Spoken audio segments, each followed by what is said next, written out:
Juba üle 50 aasta on meid edasi viinud kinnisidee esitada pidevalt väljakutseid sellele, kuidas meie autod välja näevad, kuidas nad sõidavad ning kui mugav oleks rooli taga istuda. Uute väljakutsete esitamine, see on meil lihtsalt geenides. Suur tahtejõud viis meid eduka rootormootori tootmiseni ning kandis meid ka tänapäevaselt tervikliku auto taasleiutamiseni. Milline on meie eesmärk? Saavutada midagi ennekuulmatut. Luua kõigile kättesaadav auto, kus on madal kütusekulu, väike saastetase, ent silmapaistev sooritusvõime. Selle saavutamiseks pidime alustama täiesti nullist, mitte kasutama vanu ideid ning detaile nagu kõik teised. See tähendas asjade uuesti läbimõtlemist nii, et nad töötaksid täielikus harmoonias. Meie kutsume seda SkyActiv tehnoloogiaks. Kujutage ette mootorit, mis ületab tehnika piire, pakkudes teile vormel 1 võidusõiduauto surveastet, 15% rohkem väändemomenti, kuid on samas 15% säästlikum ning seda kõike tavakütusega. Kujutlege ette ülimalt nutikat automaatkäigukasti, mis vahetab käike manuaalkäigukastist kiiremini. Kujutage ette täiesti uusi autokeresid, mis on 100 kilogrammi kergemad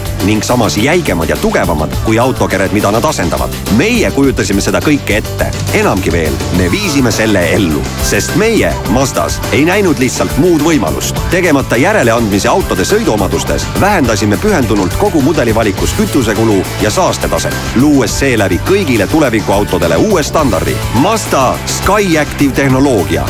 Säästlikkus ja sooritusvõime üheskoos. Autode tulevik algab nüüd. Mazda, trotsides tavasid.